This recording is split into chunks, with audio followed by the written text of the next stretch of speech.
আসসালামু আলাইকুম।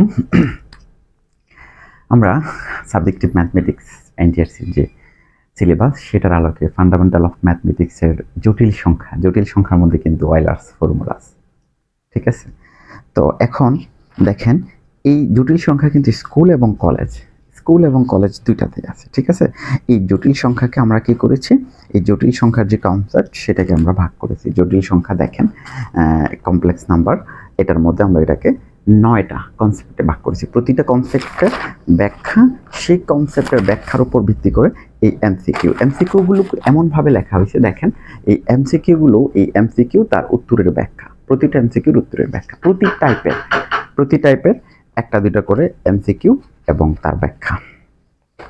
এখন আমরা একটু দেখি যে অয়েলার যে ফর্মুলাটা, সেটা এই অয়েলার, এটা একটা টাইপ। সেখান থেকে আমরা দেখি আমরা জানি সবাই i theta is equal to কত, cos theta plus i sin theta. এখন আমরা কি করব, এই একটা এমসিকিউ শিখে ফেললে দেখা গেছে এই অয়েলার থেকে কোন ধরনের কোশ্চেন আসতে পারে, বা অয়েলার যে সূত্রটা আছে সেখান থেকে ধরেন কোন মানের প্রশ্ন আমাদের আসতে পারে, সেটা কিন্তু আমাদের যে কোনো সময় যে কোনো টাইপের প্রশ্ন দিতে পারে। এখন দেখেন, প্রশ্নে অপশনে কি এটা রাখতে পারতো না, এই জায়গাটাও রাখতে পারতো, বা এই জায়গাটাও রাখতে পারতো, এই জায়গাটা রাখছে, তার মানে উত্তর কি এটা।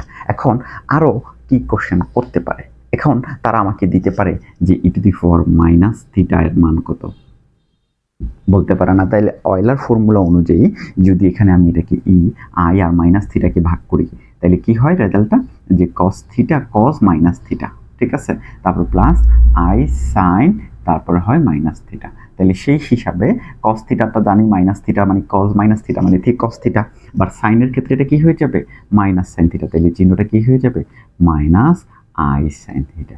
দেখেন, এটা এখানে দিয়ে দিতে পারে, মানে মাইনাস সাইন থিটার মান কোনটি, মান চাইতে পারে এটা, বা এটা কিন্তু মূলত অয়েলার ফর্মুলার কারণে, এটা কিন্তু অয়েলার ফর্মুলা না। অয়েলার ফর্মুলার ক্ষেত্রে এইটা একমাত্র।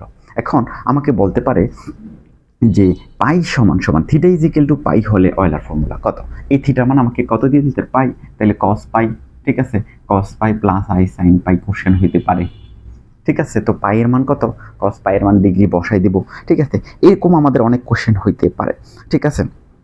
হ্যাঁ, এবার বা এটা এমনভাবে করতে পারে যে এই e⁻i⁻θ plus cos theta plus i sin theta কার ফর্মুলা, অয়েলার ফর্মুলা, ডি মোয়েভের ফর্মুলা, বা টেইলর সিরিজ, বা এরকম ফর্মুলা বলতে পারে যেটা কার ফর্মুলা, ঠিক আছে। তার মানে এই টাইপের অনেক কোশ্চেন দিতে পারে। যেমন ডি মোয়েভের ফর্মুলা কিন্তু আসছে একটা প্রশ্ন 49-20-তে, সেম এমসিকিউ যেহেতু আসে, 49-20 যেহেতু এমসিকিউ টাইপ আসছে, সেক্ষেত্রে আমাদের এগুলো মানে এই টাইপ এরকম জিনিসগুলো আমাদের খেয়াল রাখতে হবে। ওইখানে ডি মোয়েভ আসছে, এখানে ডি মোয়েভ আসতে পারে, যেহেতু স্কুল কলেজ অয়েলার থেকেও আসতে পারে, তখন ডি মোয়েভের আর কিভাবে ডিরেক্ট আসছে, একদম ডিরেক্ট নিজের কোনটি ডি মোয়েভের ফর্মুলা, ঠিক আছে। তো এখন আমাকে এরকম দিয়ে বলতে পারে এটা কার ফর্মুলা, এটা দিয়ে বলতে পারে অয়েলার ফর্মুলা নিচের কোনটি, এখানে মাইনাস চেঞ্জ করতে পারে, ডিগ্রির মান দিয়ে দিতে পারে, শুধু যে পাই বলবে এমন না, এরকম না, পাই বলবে এমন না, থিটার মানটা চেঞ্জ করতে পারে।